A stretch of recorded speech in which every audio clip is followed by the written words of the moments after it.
नमस्कार, आप देख रहे हैं फाइनल कट। मैं हूं आपके साथ आशा सरमाल। चलिए शुरुआत करते हैं जम्मू कश्मीर से जुड़ी खबरों की। जम्मू कश्मीर प्रदेश कांग्रेस का कहना है कि जम्मू कश्मीर के लोगों के सभी मुद्दों के हल के लिए स्टेटहुड बेहद जरूरी है।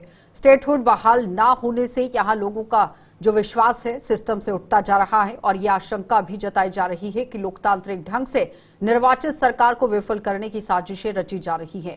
श्रीनगर में आज एक प्रेस कॉन्फ्रेंस को संबोधित करते हुए कांग्रेस के प्रदेश अध्यक्ष तारिक हमीद करा ने कहा कि अभी तक स्टेटहुड पर फैसला न होने से यह आशंका जताई जा रही है कि सिस्टम को चलाने वाली नौकरशाही को भी कहीं से लोगों के काम न करने के दिशा निर्देश जारी हो रहे हैं। कर्रा ने ऐसी आकांक्षाओं और साथ ही ये आशंकाओं और भ्रम को दूर करने के लिए नेशनल कॉन्फ्रेंस की सरकार से इस ओर ध्यान देने का आह्वान कर दिया। जैसा कि स्टेटहुड बहाल की जानी चाहिए, हम बार बार इस पे यादा करते हैं, रीइटरेट करते हैं कि स्टेटहुड जो है इट इज इंपरेटिव। अगर आप यहां चाहते हैं कि जो सिस्टम जिसके वास्ते इलेक्शंस लड़े गए, जिन बुनियादों पे लड़े गए, उनको अगर लोगों तक पहुंचाना है तो उसके वास्ते स्टेटहुड का रेस्टोर होना बहुत जरूरी है, लाजमी। तो एक सिनिसिज्म लोगों में पैदा हो रहा है। मैंने पहले भी कहा कि खदशात हैं कि लोग कल को इस सिस्टम को रेस्टोर जो किया है, डेमोक्रेटिक सिस्टम, उस पे से जो एतबार होता है वो एतबार उठना नहीं चाहिए। अब इसमें दो एंगल्स आते हैं। एक एंगल ये है आया कि कहीं किसी सोचे समझे मंसूबे के तहत इस सिस्टम को, डेमोक्रेटिकली इलेक्टेड गवर्नमेंट को, कहीं कोई फेल करने की कोशिश तो नहीं हो रही। ये एक एंगल। दूसरा एंगल है कि जो सिस्टम इस वक्त चलाता है, ब्यूरोक्रेसी जिसका नाम है, कहीं उसमें भी दो एंगल्स आते हैं। एक तो जानबूझ के और एक कंफ्यूजन की वजह से। कहीं जानबूझ के भी तो ऐसा कहीं से कहीं कोई हिदायत तो नहीं है कि जिसकी वजह से लोगों के जायज काम, जायज मुतालबात पूरे नहीं हो रहे, या ऑफिसर्स को खुद से एक कंफ्यूजन जो है कि हमें किस एडमिनिस्ट्रेशन का पाबंद रखा गया है, हम किस एडमिनिस्ट्रेशन के मातहत हैं, कहां पे हम आंसरेबल। आया कि वो इलेक्टेड गवर्नमेंट के पाबंद हैं, उनके मातहत हैं, या कि वो प्रीवियसली चलती हुई जो एलजी एडमिनिस्ट्रेशन है उसके, जैसे राशन का इशू है, पावर का इशू है, स्मार्ट मीटर्स का इशू है, पावर टैरिफ का इशू है, रेगुलराइजेशन ऑफ कैजुअल लेबर्स का इशू है, अनएम्प्लॉयमेंट का इशू है। ये सारी चीजें मेरे ख्याल में हम दोनों अलायंस पार्टनर्स ने अपने अपने मैनिफेस्टो में दिए थे कि इन सब के ऊपर बाज़ाब्ता सरकार बनने के बाद में इन सब का इजाला होगा। अब चूंकि ये जो कंफ्यूजन और जो परपरेटेड, जिसको मैं समझता हूं कि एक कोशिश है कि ये सिस्टम न चल पाए, उन सब चीजों को मद्देनजर रखते हुए बहैसियत अलायंस पार्टनर, मेरी अपने अलायंस पार्टनर से जिनका मेजर रोल है इस वक्त हुकूमत साजी का, उनसे गुजारिश है, दरखास्त करता हूं मैं कि इन पब्लिक इश्यूज को मद्देनजर रखते हुए एक प्रोएक्टिव अप्रोच लें, चाहे वो गवर्नमेंट ऑफ इंडिया की लेवल पे है या लोकल लेवल पे एडमिनिस्टर करने की है through the system that is bureaucracy. They must take cognizance of all these issues in PDP नेता इल्तिजा मुफ्ती ने उन पर लगाई गई पाबंदियों की कड़ी निंदा करते हुए सरकार पर सवालिया निशान लगा दिया है। जम्मू के सर्किट हाउस में आज नजरबंद किए जाने पर उन्होंने रोष जताते हुए सरकार पर बिलावर में यहां मखनदीन द्वारा की गई आत्महत्या की न्यायिक जांच करवाने की मांग कर दी। इल्तिजा मुफ्ती ने आरोप लगाया है कि उनके साथ एक अपराधी जैसा सुलूक किया जा रहा है। सर्किट हाउस के ही गेट पर आज उन्होंने पत्रकारों के सवालों के जवाब में जमकर अपनी भड़ास निकाली। उन्होंने बताया कि यहाँ इल्तिजा, आप देखिए किस तरह से अपनी बात रख रही थी। वो कह रही है कि जम्मू में एक प्रेस कॉन्फ्रेंस को संबोधित करने वाली थी, लेकिन प्रशासन ने उन्हें सर्किट हाउस में नजर बंद कर दिया, पीडीपी कार्यालय नहीं जाने दिया। चलिए आपको सुना देते हैं क्या कुछ उनका कहना था। जो एनसी सरकार है उनको जो मैं कर रही हूँ अभी वो उनको करना चाहिए था। इंस्टेड इनकी प्रायोरिटीज कुछ और है। दिल्ली में अल्फ्रेस्को लंच होस्ट कर रहे हैं, लेकिन यहाँ जाके हमारे ऑनरेबल चीफ मिनिस्टर साहब कठुआ नहीं जा सकते थे। जो लड़की वहाँ बेवा हुई उनको अपना कंधा नहीं दे सकते थे रोने के लिए। रहा हाउस अरेस्ट का सवाल, पहले मुझे श्रीनगर में रखा, चोर की तरह, फ्यूजिटिव की तरह मैं भागी हूँ। मैंने कुछ अपराध किया है क्या मैंने कुछ जुर्म किया है? जो यहाँ कश्मीर में ह्यूमन राइट्स वायलेशंस हो रही हैं उनके खिलाफ मैं अपनी आवाज उठा रही हूँ। आप मुझे खुद बताइए इसमें कौन सी गलती है मेरी? We demand a judicial probe. We demand that they appoint a former judge of the High Court, and that whatever this inquiry, whatever report they come up with, they follow that. And if the police officer is found guilty, he must be terminated or transferred immediately. There are many complaints जो SHO बिलावर हैं उनके against I है, उनको क्यों नहीं निकाला जा रहा है वहां से? सिचुएशन ये है कि आज की डेट में मुझे with in a span of 24 hours एक फॉर्मर चीफ मिनिस्टर की बेटी को, मैं नहीं कहती हूँ कि बिकॉज मैं उनकी बेटी हूँ मुझे क्यों किया, मैं आपको समझाने की कोशिश कर रही हूँ कि अगर मैं जो एक इतनी बड़ी पॉलिटिकल फैमिली से आती, अगर ये मुझे इतने इजीली से डिटेन कर सकते हैं, आप एक आम नागरिक का सोचिए, आम नागरिक का यहाँ क्या हाल हो रहा होगा। There's no sense of safety, there's no sense of security in Kashmir. मैं नहीं कहती हूँ कि सारे पुलिस वाले खराब है, मैं नहीं कहती हूँ सारे आर्म्ड फोर्सेस वाले खराब है, लेकिन जो आर्मी वाला या पुलिस वाला कानून को तोड़ता है, he has to be punished, there has to be punishment against him। देख रहे हैं नया कश्मीर में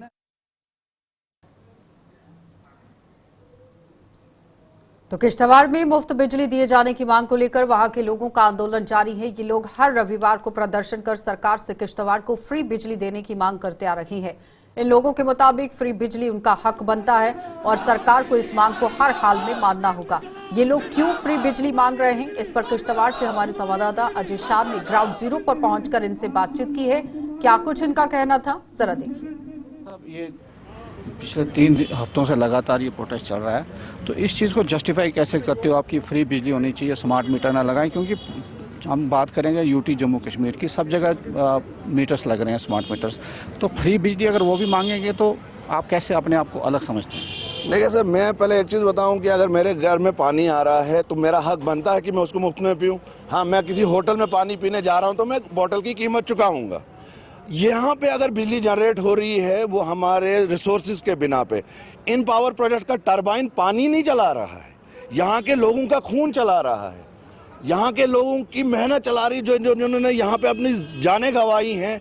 यहाँ का जो एनवायरनमेंट ख़राब हो रहा है वो उस टरबाइन को चला के वो बिजली बना रहा है। तो जो हमारा यहाँ पे रिसोर्सेज की खराब हो रही हैं, हमारा पानी का जो यहाँ पे रिसोर्स, पानी वाटर रिसोर्सेज है, यहाँ हमारी लैंड है जो इसकी पोल्यूशन की वजह से ख़राब हो रही है, हमारी जो जवानों की जानें जा रही हैं, हम तो उसका एक मुआवजा मांग रहे हैं। और अगर ये इतना भी नहीं दे सकते हैं तो मुझे लगता है कि लोगों को तो फिर रास्ते पे आना है। हम कोई मुफ्त की चीज़ नहीं मांगते, मुझे भी पता है ज़िंदगी में कोई चीज़ मुफ्त नहीं मिलती, हर चीज़ की आपको कीमत चुकानी पड़ती है। मैंने पिछली बार भी बोला था कि हम मिशन बिजली फ्री बोल रहे हैं, लेकिन हम ऑलरेडी कीमत चुका चुके हैं। हमारे यहाँ के जवानों ने कीमत चुकाई, अपनी जान से चुकाई है, और आगे वाले नस्लें चुकाएंगी। मिशन बिजली फ्री ये एक ऐसा प्लेटफॉर्म है जो हमने तैयार किया, वो इसलिए तैयार किया क्योंकि आने वाले काल में देखिए किश्तवाड़ के अंदर जब स्मार्ट मीटर्स अब इंस्टॉल, जो जिस तरीके से काम चल रहा है, तो ये आने वाले काल में महंगाई अरूज पर ले जाएगा, और जिसके चलते मुझे लगता है कि किश्तवाड़ की आवाम इसे बर्दाश्त नहीं कर पाएगी। किश्तवाड़ के आवाम के साथ, गरीब आवाम के साथ काफ़ी ज़्यादा मुश्किलात होगी। तो इसी सोच को, इसी आइडिया को मिशन बिजली फ्री का जो ये प्लेटफॉर्म बना, इसी को इम्प्लीमेंट करने के लिए बना। जगह पे स्मार्ट मीटर्स लगते हैं और हर जगह पे आवाज़ उठेगी, लेकिन हम इसलिए क्लेम करते हैं। देखिए ज़िला किश्तवाड़ के अंदर जहाँ पे 5-6 पावर प्रोजेक्ट्स इस वक्त काम करते हैं। किश्तवाड़ ने क्या कुछ नहीं खोया। यहाँ का पहाड़ जो है पहाड़ नहीं रहा, यहाँ के दरिया दरिया नहीं रहे, यहाँ के पेड़ पौधे नहीं रहे। और आप देखिए कि किस तरीके से किश्तवाड़ के अंदर जो क्लाइमेटिकल चेंज आया है। बहरहाल एक लंबी कहानी है। इस कहानी को अगर अभी बताने बैठे तो वक्त लग सकता है। और मैं ये कहना चाहूँगा, अगर किश्तवाड़ ने इतना खोया, क्या हम इस डिमांड नहीं कर सकते? क्या हमें इतना भी हक नहीं है हम सरकार से ये डिमांड करें, ये अपील करें कि किश्तवाड़ जो है तो जम्मू के जाने माने हृदय रोग विशेषज्ञ डॉक्टर सुशील शर्मा जीएमसी जम्मू में अपनी ड्यूटी के साथ साथ अपनी सामाजिक जिम्मेदारियां भी निभा रही हैं। इसी कड़ी में आज डॉक्टर सुशील शर्मा ने अपनी टीम के साथ जम्मू के दीवान मंदिर अखाड़ा कमेटी द्वारा आयोजित मेडिकल कैंप में अपनी सेवाएं दी और इस कैंप में दिल संबंधी बीमारियों से जूझ रहे लोगों के स्वास्थ्य की जांच कर उनमें दवाइयां भी वितरित की और साथ ही साथ लोगों को बताया कि यहां जीवन शैली में बदलाव करने से ही दिल संबंधी बीमारियों से बचा जा सकता है। वो अगर लगता है कि हार्ट के मरीज हैं तो उस किस्म की ट्रेनिंग सबके लिए अच्छी होती है, लो इंटेंसिटी एक्सरसाइज। तो दूसरी मॉडरेट इंटेंसिटी एक्सरसाइजेज हैं, वो उसमें थोड़ा सा और फिजिकल वर्कआउट ज़्यादा करने की कोशिश हो जाती है। वो भी लोग उस लेवल तक कर सकते हैं जिसमें थोड़ा सा हार्ट के मसल्स या हार्ट की आर्टरीज फिट हों। तो high intensity exercises generally supervise exercises होती हैं। उसमें अगर आपको लगता है कि हार्ट के मरीज़ हैं या हार्ट की आर्टरीज में दिक्कत है या मसल्स में दिक्कत है तो उस किस्म की एक्सरसाइजेज को वेंचर नहीं करना चाहिए, चाहे वो वेट लिफ्टिंग है, चाहे वो इंटेंस रनिंग है या जिसमें हम जॉगिंग जो हाई इंटेंसिटी एक्सरसाइजेज जिसमें हम बोल रहे हैं। तो ये सब एक्सरसाइजेज का लेवल डिपेंड करता है कि आपको किस किस्म की सुपरविजन की ज़रूरत है और किस किस्म की आपकी अंडरलाइंग डिजीज़ एग्जिस्ट करती है। काफ़ी अच्छा लगा इन लोगों से बातचीत करके और फ्यूचर में भी इस किस्म का प्रयास करते रहेंगे कि जम्मू। चलिए ब्रेक के बाद एक बार फिर आपका स्वागत है। बिजना के गांव महमूदपुर में आज एक फ्री मेडिकल कैंप लगाया गया। हड्डी रोग विशेषज्ञ डॉक्टर अश्वनी भगत द्वारा आयोजित इस कैंप में 300 से भी ज्यादा लोगों की स्वास्थ्य की जांच कराने के साथ साथ उनमें कई किस्म के टेस्ट भी किए गए और इस कैंप के दौरान उन लोगों के यहां आयुष्मान कार्ड भी बनाए गए जो अभी तक ये सुविधा का लाभ नहीं ले पा रहे थे। कैंप का उद्घाटन पूर्व विधायक और भाजपा के नेता अश्वनी शर्मा ने करते हुए इसके आयोजन के लिए डॉक्टर अश्वनी भगत और उनकी टीम का आभार व्यक्त किया।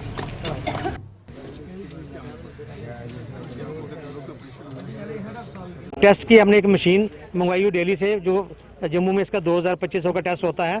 तो ये सारा टेस्ट यहाँ पर फ्री रखा है। उसके साथ ही जो लेफ्ट ओवर है हमारे कोई बुजुर्ग रह गए हैं, जैसे सर ने बोला कि जो आयुष्मान कार्ड यहाँ पर आंसपार भर रहे हैं, तो मैं महमूदपुर के लोगों को अपील करूँगा कि आप इस कैंप का पूरा फ़ायदा उठाएँ। फ्री मेडिसिन है, टेस्ट फ्री है, BMD टेस्ट है, ये हमारा आयुष्मान कार्ड है। और आपके माध्यम से, आपके मीडिया के माध्यम से, क्योंकि मीडिया ही आजकल तो आपको पता है सोशल मीडिया है, आपके ज़रिए से मैं महमूदपुर के जो मेरा यूथ भाई हैं, ये बच्चे हैं, यूथ हैं, मैं इनसे ये अपील करूँगा कि आप भाइयों नशे का यहाँ पर कोई हो उसके खिलाफ लड़िए, एकजुट हो जाइए। और नशे के खिलाफ एक मैंने मुहिम छेड़ी हुई है, जैसे कि अभी सारी बता रहे थे कि ये सर का ही एक प्लान था। सर ने बोला कि यूथ जो हमारे हैं इनको भी आप कवर कीजिए, आप डॉक्टर हो, आप ज़्यादा इनको चैनलाइज कर सकते हो। तो मैं सर से आशीर्वाद लेकर तो ये कैंपेन हमने शुरू की है कि यहाँ पर एक भी बच्चा नशे की तरफ नहीं जाने देंगे, हम उसको रोकथाम करेंगे। मैं बहुत बहुत धन्यवाद करूंगा अश्विनी भगत जी का, डॉक्टर साहब का, और इनके साथ जितने भी डॉक्टर स्पेशलिस्ट यहाँ पे आए हैं उनका, और टेक्नीशियन जो जहाँ पे आए हैं, पूरी टीम का मैं बहुत बहुत धन्यवाद करता हूँ। और यहाँ के लोगों को जो एक बहुत अच्छी सुविधा जहाँ हेल्थ सेक्टर में, हेल्थ फैसिलिटी जो जहाँ पे दी गई है, उसके लिए मैं एक बार फिर इनका धन्यवाद करता हूँ। यही कहूँगा कि आप ऐसे नए काम करिए और लोगों को इसका बेनिफिट जो है मिले, ताकि जो भी कोई गरीब आदमी है, गरीब गुरबा जो सोच नहीं सकता कि मैं इलाज कर पाऊँगा, मैं दिखा पाऊँगा किसी डॉक्टर को। आपने देखा होगा कि अगर ऐसे ही फिजिशियन को, सर्जन को, या ऑर्थोपैडिक का जो सर्जन है या कोई आई स्पेशलिस्ट है, 500 से कम जो है वो चेकअप यो फीस के कम कोई नहीं लेता। तो यहाँ फ्री में सब कुछ हो रहा है, तो ये लोगों के लिए एक बहुत बड़ी बात है, एक नेक काम है। इसके लिए मैं इन सब का धन्यवाद करता हूँ। आप लोगों का भी, मीडिया का भी मैं बहुत बहुत धन्यवाद करता हूँ कि आपके जरिए जब भी कोई ऐसे कैंप्स लगाए जाते हैं, आप पहले ही लोगों को थोड़ा अवेयर कर देते हो, ताकि तो लंगोटिया से लेकर अठाना कैंप तक सिंचाई नहर की बद से बदतर हो चुकी हालत के विरोध में लोग सड़कों पर उतर आए हैं। लोगों का आरोप है कि इस नहर की सफाई के नाम पर सिर्फ लीपापोती की जाती है और जिसका खामियाजा किसान वर्ग को भुगतना पड़ रहा है। अब फरवरी महीना भी शुरू हो चुका है, लेकिन इसके बावजूद संबंधित विभाग इस दौर कोई ध्यान नहीं दे रहा और इस विभाग ने नहर की साफ सफाई करने के लिए कोई काम नहीं किया है, जिससे उनकी फसलों को भी काफी नुकसान हो सकता है। लेकिन किसानों को अब आप देखिए चिंता सताने। ਇਹ ਜੀ ਨਗੋਟੀਆਂ ਤੇ ਲਿਆ ਤੇ ਰਸਾਣੇ ਕੈਂਪ ਤੱਕ ਨਹਿਰ 11 ਨੰਬਰ ਸੂਗਾ ਇੱਥੇ ਨਹਿਰ ਜਿਹੜੀ ਬੰਦ ਹੈ ਤੇ ਇਹਦੇ ਵਿੱਚ ਮਿੱਟੀ ਬੜੀ ਆ। ਇੱਥੇ ਮਿੱਟੀ ਕੱਢਣੀ ਚਾਹੀਦੀ ਹੈ, ਸਫਾਈ ਕਰਨੀ ਚਾਹੀਦੀ ਹੈ ਤਾਂ ਕਿ ਸਾਡੀ ਪਾਣੀ ਜਿਹੜਾ ਮਿਲ ਸਕੇ। ਸਾਡੀਆਂ ਕਣਕਾਂ ਵੀ ਸੁੱਕਾ ਦੀਆਂ ਨੇ, ਇਹ ਡੋਲ ਟਾਂਕਾ ਲਾਉਂਦੇ ਤੇ ਟੁਰਦੇ ਹੁੰਦੇ ਨੇ। ਡੋਲ 'ਚ ਮਿੱਟੀ ਰਹਿੰਦੀ ਹੈ ਸੜਕਾਂ ਦੇ ਉੱਪਰ ਗਾ, ਉਹ ਵੀ ਨਹੀਂ ਚੁੱਕਦੇ ਤੇ ਨਹੀਂ ਤੇ ਜਿਹੜੇ ਲੋਕਲ ਬੰਦੇ ਨੇ ਉਹ ਲਾਣੇ ਚਾਹੀਦੇ, ਕਈਆਂ ਕਨਾਂ ਸਫਾਈ ਕਰਨੀ ਚਾਹੀਦੀ ਹੈ ਫਸਟ ਕਲਾਸ ਤਾਂ ਕਿ ਸਾਨੂੰ ਪਾਣੀ ਮਿਲ ਸਕੇ। ਇਹ ਜੀ ਸਬ ਡਿਵੀਜ਼ਨ ਮਰਾਲੀਆ ਨਹਿਰ 9 ਨੰਬਰ ਤੇ 11 ਨੰਬਰ ਤੇ ਖੌੜ ਬ੍ਰਾਂਚ ਤੇ ਇਸ ਟਾਈਮ ਜਿਹੜੇ ਜਨਰਲ ਮਿਲ ਦੇ ਵਿੱਚ ਖੜੇ ਆ। ਜਿਹੜਾ ਲਾਸਟ ਜਿਹੜਾ ਇਹਦਾ ਪੈਂਦਾ ਮਤਲਬ ਲਾਸਟ ਬਾਰਡਰ ਇੱਕ ਨਹਿਰ ਦਾ, ਉੱਥੋਂ ਤੱਕ ਪਾਣੀ ਜਿਹੜਾ ਨਹੀਂ ਪਹੁੰਚਦਾ। ਨਹਿਰ ਦੀ ਟਾਈਮ ਦੀ ਸਫਾਈ ਜਿਹੜੀ ਨਹੀਂ ਹੋਣੇ ਕਾਰਨ ਨਹਿਰ ਦੇ ਵਿੱਚ ਬੜੀ ਗੰਦਗੀ ਆ। ਜਿਸਲੇ ਸਫਾਈ ਕਰਦੇ ਵੀ ਆ ਨਾ ਥੋੜੇ ਦਿਨਾਂ ਦੇ ਵਿੱਚ ਕਰਦੇ ਨਾ, ਉਹ ਜਿਸਲੇ ਕਰਦੇ ਨਾ ਮਲਬਾ ਜਿਹੜਾ ਰੋਡ ਦੇ ਉੱਪਰ ਹੀ ਪਿਆ ਰਹਿੰਦਾ, ਉਹ ਮਲਬੇ ਨੂੰ ਵੀ ਨਹੀਂ ਚੁੱਕਦੇ। ਤੇ ਫਰਵਰੀ ਮਹੀਨਾ ਖਤਮ ਹੋਣੇ ਲੱਗੇ, ਮਾਰਚ ਮਹੀਨਾ ਲੱਗਣੇ ਲੱਗੇ, 10-15 ਦਿਨਾਂ ਦੇ ਵਿੱਚ ਕਿੰਨੀ ਕੁ ਨਹਿਰ ਦੀ ਜਿਹੜੀ ਮੁਰੰਮਤ ਜਿਹੜੀ ਕਰ ਲੈਣਗੇ, ਨਹਿਰ ਵੀ ਸਾਰੀ ਟੁੱਟੇ ਦੀ ਆ, ਉਹ ਸਾਰੀ ਜਿਹੜੀ ਕੱਢਣੇ ਵਾਲੀ ਹੈ।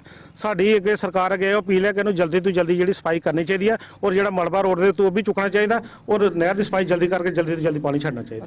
ਅਗਰ ਬਾਰਿਸ਼ ਹੁੰਦੀ ਰਹੀ, ਇਸ ਵਾਰ ਬਾਰਿਸ਼ ਵੀ ਕੋਈ ਨਹੀਂ ਅਜੇ ਤੱਕ ਹੋਈ ਤਾਂ ਕਿ ਪਾਣੀ ਜੇ ਕਣਕਾਂ ਜਿਹੜੀ ਉੱਥੇ ਦੀ ਉੱਥੇ। फाइनल कट में इतना ही, इजाजत दीजिए, नमस्कार।